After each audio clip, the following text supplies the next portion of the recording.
Labas rytas. Labas rytas. Keliaujam jau, ką tik išėjom iš miestuko. Man buvo gerai Alberge, Eglei. Kaip tau? Nežinau, buvo prastai. Nes aš mėgau ant čiužinio, kur spiralės išlindusios ir... Nebaig, neišlindusios. Neišlindusios, bet tu jauti žodžiu. Tu atsigulė ir tu jauti visas spiralės ir dar lova labai juda. Tai aš pasiekiau tiek, kad trečią nakties galvoju, arba aš ant grindų eisiu miegot, arba galvoju, nes buvo dar 2 laisvos lovos patikrinsiu. Bet aš kažkodėl galvojau, kad visi kenčia tokius pačius čiužinius. Ir ryte patikrinau tėtis. Ir tėtis buvo čiutne ortopedijos. Aš laimėjau. Dabar jis laimėjo loteriją. Kiek ten lovų buvo? 5? 5 lovos. Iš 5 lovų pas mane buvo čiužinys. Vienintelis normalus čiužinys. Be spiruoklių. Taip, kad šiandien 6 kem suskambėjo žadintuvas ir aš tiesiog, tiesiog nepakilau. Viskas, aš tiesiog gulėjau toliau lovai. Bet ką, kaip lietuvišką turim brendą, atsikeli ir varai. Aha. Tai jo, tai va. Tikrai čia, žinai, tokia... reikia pasitikrinti, matyti, reiškia, supranti, kada tave atsiunčia, perėti per viską, per visas lovas ir pamoka irgi, žinai, tokia. Taip. Šiaip tai fanai buvo, jinai ten vakarienę mums davė. Vakarienė, aišku, mokama.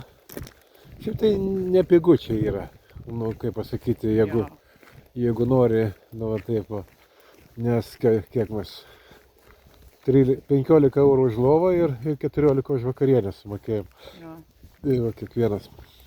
Bėda ta, kad dabar jau nebe sezonas. Šiaip tai gal būtų ir parduotuvyčių daugiau atidarytų, arba daugiau albergių, kur turi virtuvės. Jo. O dabar tai jau ką randam, tą randam. Ir tada, pavyzdžiui, vakar atėjom ir jie neturi virtuvės. Ir nėra jokios parduotuvės. Ir miestelis, labai mažas. Tai tiesiog tu valgai tą vakarienę. Tai va, tai jo, nutarėm iš tikrųjų pasiieškoti, kur yra, nes buvo už vakar tai gera virtuvė, kur gali ir pasidarėm tenai. Labai skaniai. Jo, labai skaniai, tai iš tikrųjų, maisto gali nusipirkti, tai maisto prekė parduotuvėse nieko nebrangiau negu Lietuvoje yra maistas ir šiaip žinai, jeigu jų ten pirksi tuos batonus jų, tai ten aišku brangoka bus, bet yra dalykų, kurie ten tūnų konservai 1,5 euro, pavyzdžiui, kainuoja ten ir šiaip labai skanus. Arba jogurtas, koksai, žinai, irgi supranti, ten, daržovės, vaisiai, ten piguma, žinai. Jo, tai, ta prasme, viską gali pasidaryti, siurbytės kokios išsivirti, yra katilų būna, tai reikia visada pasitikrinti tas alberges, jo, kaip ten su virtuvėm yra. Jose, žinai, nors įvairiai pamenė buvo albergė, kur neveikia nei viena viryklė. Labai vienijomės. Čia dar seniai, čia dar 3 ar 4 dieną mes atėjom ir sakau, tėčiu, aš einu omletą padarysiu. Jau parduoju, nusipirkau kiaušinių. Aš omletą kepiau, nežinau, kiek minučių ir tai jis gavo toks, Toksai norėčiau būti omletu, bet aš tikrai dar ne omletas.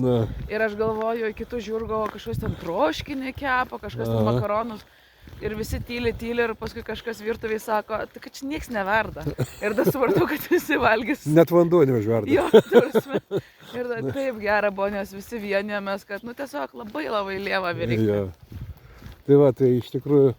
Arba dar viena mergina pasakoja Burgos. Mums tai nusisekė, mes gyvenom toj religingam Burgose albergiai, bet ten nebuvo, virtuvės, bet kitam valstybiniam tokiam, ten labai daug lovų buvo ir ten, kai atėjo visi Burgos, ten ėjo. Ir ten buvo parašta, kad yra virtuvė, tai virtuvė tai buvo, bet nei puodų, nei keptuvių, nieko. Tai tu ant rankų, taip, turi išsikepti savo omletą. Jo, iš parduotuvės parsineši, ką šalto tai ir valgai.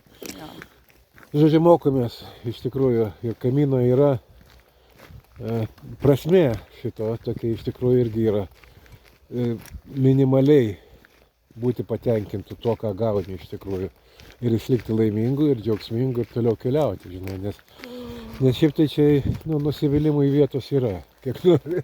Tai ne, pradėkim dar nuo to, vakar išsiskalbėm vėl rūbus. Ai jo, vakaras, kai įsiskelbėm. Lemba, taip paėmė ir taip gera. Ir- Šiandien tėčiui sakau, čiužinys labai lievas, bet rūbai ir skalbti. Jo. Svarbiausia, albergė šeimininkė pasiėmė, nusinešė viską ir jinai išskelbė mums viską. Jo. Jinai sudėjo. Nu, mokėt reikia už skalbyklę 4 eurai, už džiovyklę irgi 4 eurai. Už išdžiovinimą. Nu, va, tai. Bet na, be džiovinimo šiuo metų laiku yra neįmanoma, nes mano kojinės 3 ne, dienas. čia nedžiūsta, aišku, čia drėgna viskas drėgna dabar labai yra. dabar. Jo. Šitoj daly Ispanijos jokių potvynių nėra, būkite ramus. Jo. Čia yra aukštumos. Rodė, kaip. Nu, tokios jo. Toks. Kol kas lygios iš tikrųjų, bet yra aukštumos čia, žinai, čia Jo. iš tikrųjų to potvinių. Matėme, kanalas vienas buvo toks patvinęs, toksai, žinai, ten vanduo tekėjo. Kažkur tai jo, bet Bet jis toks iška- dėl solidarumo su Jo. Valencija. daugiau. Na, Valencija čia yra. Mes einam per Palenciją, o ten Valencijoje yra. Jo. Valencija yra pietrytinė dalis Ispanijos. Matot, mes gaudamės. Gerai, brolyčiai. Buon camino.